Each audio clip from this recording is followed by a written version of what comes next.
Песента сдружава, развеселява и утешава. Знаете ли колко на брой са били първите почитатели на музиката в Пловдив, които решават да създадат хор?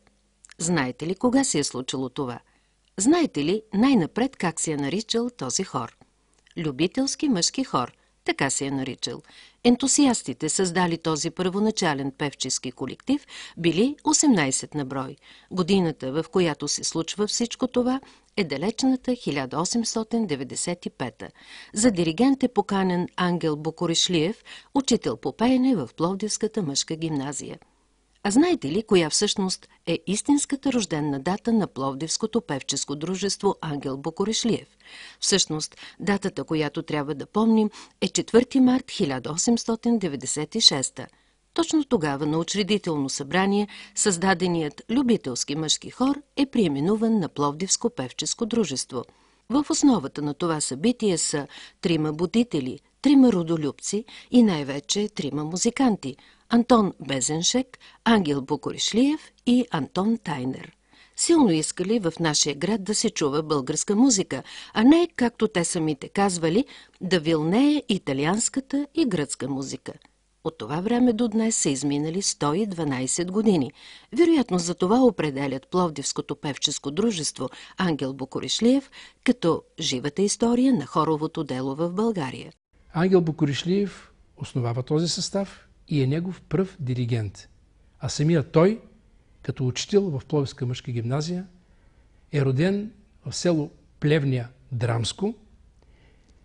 Пристига в Пловдив след дългогодишни пребивавания в Австрия, в Франция, в Румъния, където е затвърдил своите си учителски умения и е показал качество за работа с хор. С хора, не с хористи, а с хора. Преподавател бил по пиано най-вече в тези години, първите години на Пловдивско певческо дружество. Тогава хора е репетирал, където им се отдаде възможност да изградят Пловдив.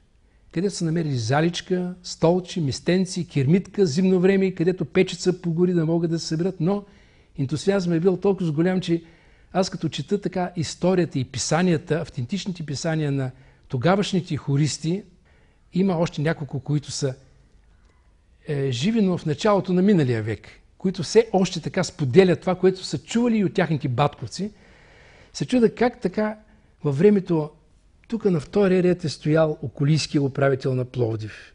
Тук отзад е стоял председател, тогава не се спомня точно как се е наричал, на Популярна банка.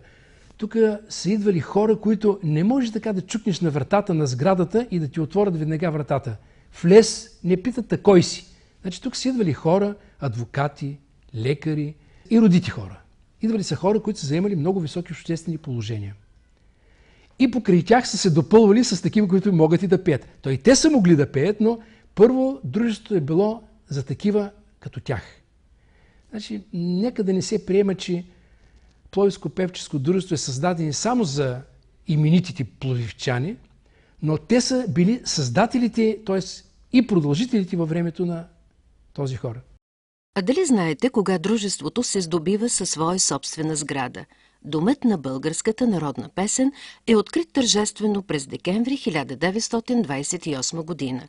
В продължение на първите 33 години от своето съществуване, изпълнителите сменят не 1 и 2 помещения, а много повече на брой. 24 е точната цифра. Разбирате колко важно е било за музикалния колектив да има своя собствена територия. Най-после тя е определена – 400 квадратни метра в източната част на Сахат тепе, от които 200 са за самата сграда. И започват от този момент тухличка, кермитка, гредичка, кой каквото донесе, естествено годно за строителство, организират се местни бригади, родолюбци, хора, зидари, почват да градат сградата. 1936 година тогавашният митрополит Максим, Пловдивски митрополит, освещава сградата и дава път на певческо дружество да си имат собствена сграда. До ден днешен тази сграда е притежавана само от певческо дружество като стопанисване. Иначе като реална собственост тя е на Пловдивска община.